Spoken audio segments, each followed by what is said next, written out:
दोस्तों, क्या हो अगर भगवान खुद आपको एक ऐसा वरदान दे दें जो आपके सारे काम चुटकी में कर दे। लेकिन जरा सोचिए, अगर वही वरदान बन जाए आपके लिए सबसे बड़ा श्राप। आज की कहानी है वरदान या अभिशाप। ये कहानी एक ऐसे आलसी भक्त की है जिसे भगवान भोलेनाथ ने खुद दर्शन देकर वरदान दिया। फिर जो हुआ उसे सुनकर आपके होश उड़ जाएंगे। नमस्कार प्रिय भक्तों, स्वागत है आपका हमारे YouTube चैनल में। प्यारे भक्तगण, एक गांव में किशोरी लाल नाम का एक आलसी पंडित अपनी पत्नी लीलावती के साथ रहता था। पंडित आलसी तो था, पर वो भगवान शंकर का परम भक्त भी था। वह सुबह शाम शंकर जी की पूजा करता और भगवान शंकर का नाम जप करता रहता था। पंडित रोज यही दो काम करता था। बाकी समय अपने आलसीपन की वजह से पूरे दिन घर में सोया रहता था, जिसकी वजह से उसकी पत्नी के साथ रोज अनबन होती रहती थी। सुनते हो जी, आज जल्दी से खाना खाकर खेत चले जाओ, आज फसल काटनी है। और हाँ, खेत से आते हुए सरसों का साग भी लेते आना, घर में सब्जी बनाने को कुछ भी नहीं है। आते हुए भूल मत जाना, नहीं तो आज खाना नहीं बनेगा, मैं पहले से ही बोल रही हूँ। पत्नी ऐसा बोल ही रही थी। पंडित अपनी पत्नी की बातों को नजरअंदाज करके बिस्तर पर सोने चला जाता है। कैलाश में बैठी माता पार्वती भोलेनाथ से कहती हैं, हे प्रभु, यह आपका कैसा भक्त है जो आपकी भक्ति तो करता है पर कोई काम नहीं करता। आपको इसका मार्गदर्शन करना चाहिए। तब महादेव बोले, हाँ देवी, इसे सही समय आने पर सही सबक जरूर मिलेगा। लीलावती चिल्लाती हुई पंडित से कहती है, जल्दी खेत में जाओ, आज फसल काटने जाना है। खेत में फसल पक चुकी है, अगर आज फसल को नहीं काटा तो उसे जानवर खा जाएंगे, नहीं तो कोई और चुरा ले जाएगा। मेरी बात सुनाई भी दे रही है या नहीं? भोलेनाथ ना जाने इसका आलस कब खत्म होगा, मैं तो इनसे तंग आ चुकी हूँ। लीलावती बोलती जा रही थी, पर पंडित को तो कोई फर्क ही नहीं पड़ रहा था। वो चुपचाप बिस्तर पर लेटा हुआ था। पंडित को कुछ बोलता हुआ ना देखकर लीलावती रसोई घर में जाती है और वहां से एक बाल्टी पानी लेकर पंडित के ऊपर डाल देती है। और फिर दोनों के बीच बहुत कहासुनी होती है, जिससे पंडित गुस्से में घर से निकलकर भोलेनाथ की मंदिर की ओर चला जाता है।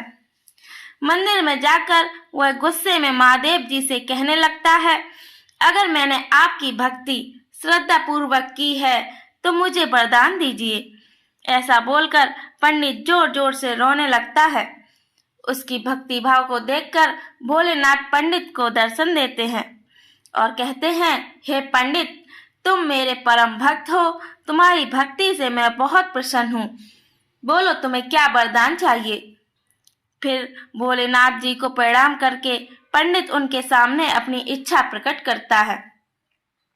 पंडित कहता है, हे प्रभु, मुझे ऐसी चीज दीजिए जो मेरी बात सुने और मेरा सारा काम कर दे। भगवान कहते हैं, ठीक है, ये मेरा त्रिशूल है। यह त्रिशूल जादुई है। त्रिशूल को तुम जिस चीज पर रखोगे वो अपना काम खुद ही करने लग जाएगा और काम खत्म करने के बाद ही रुकेगा। और हाँ, मैं तुम्हें एक चेतावनी भी दे रहा हूँ, इसे ध्यान से सुनो। अगर तुमने काम करते हुए त्रिशूल को मना किया तो त्रिशूल हमेशा हमेशा के लिए गायब होकर मेरे पास आ जाएगा। अब पंडित बहुत खुश हो जाता है और मन ही मन सोचता है कि अब उसे कोई भी काम नहीं करना पड़ेगा। फिर वह त्रिशूल लेकर अपने घर जाता है और अपने पत्नी को भोलेनाथ के वरदान के बारे में बताता है। अब ऐसे ही कुछ दिन गुजरते हैं। पंडित त्रिशूल पाकर बहुत खुश था। अब उसे दिन में काम नहीं करना पड़ता था। वे जिस चीज पर उसे त्रिशूल को रख देता वो चीज अपने आप ही अपना काम करने लग जाता था। ऐसे ही एक दिन पंडित को चाय पीना था। उसने चाय के बर्तन में त्रिशूल रखा और बोला, मुझे एक कप चाय बना दो।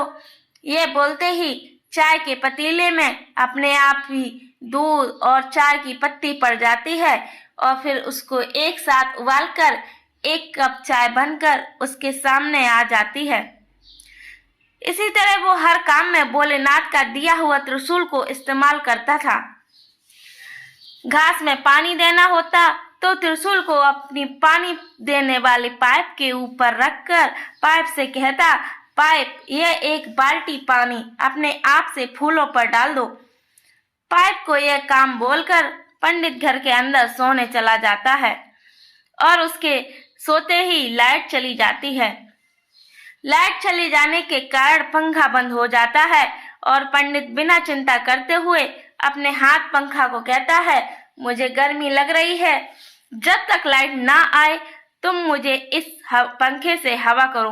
पंडित के कहे अनुसार हाथ पंखा बिना देर किए हवा करना लग जाता है और जैसे ही लाइट आती है वो हाथ पंखा बंद हो जाता है। इस तरह वह अपने हाथ से बिना कुछ काम किए बड़ी आसानी से सारे काम को कर लेता था। फिर एक दिन पंडित को भूख लगी और अच्छे अच्छे पकवान खाने का मन किया तो खाना खाने बैठा पंडित ने प्लेट से बोला, मुझे भूख लगी है, तुम अच्छे अच्छे पकवान खिलाओ। इतना कहते ही प्लेट से तरह तरह के पकवान निकलकर पंडित के मुंह में जाने लगे। तरह तरह की मिठाइयाँ, नए नए स्वाद, पकवान और बिना रुके अपने आप ही उसके मुंह में जाने लगे और वो बड़े मजे से उन्हें खाकर आनंद ले रहा था। पर यह मजाक कुछ देर तक ही था। थोड़ी देर में पंडित का पेट भर गया। अब वह और नहीं खा पा रहा था, पर खाना तो रुकने का नाम ही नहीं ले रहा था। प्लेट से भिन्न भिन्न प्रकार के व्यंजन निकलकर उसके मुंह में जा रहे थे। यह देखकर पंडित परेशान हो गया। वो जैसे खाने को मना करने जा रहा था तो उसे भगवान भोलेनाथ की बात याद आई कि वो अगर काम करते हुए त्रिशूल को मना करता है तो उसका वरदान हमेशा हमेशा के लिए समाप्त हो जाएगा। अब तो पंडित की हालत खराब होने लगी। यह सब सोचते हुए चिल्लाने लगा। उसके चिल्लाने की आवाज सुनकर उसकी पत्नी रसोई घर से बाहर आती है। उसकी पत्नी दौड़ी दौड़ी आई। क्या हुआ? पंडित को देखकर वह हैरान हो जाती है। फिर पंडित से उसकी पत्नी खाने को रोकने के लिए बोलती है, पर वो भोलेनाथ के दिए हुए वरदान को नष्ट नहीं करना चाहता था। पर आखिरकार उसे बोलना ही पड़ा क्योंकि उसका पेट पूरी तरह से भर गया था। उसने जैसे ही बोला, अब मत दो खाना, वैसे ही त्रिशूल गायब हो गया।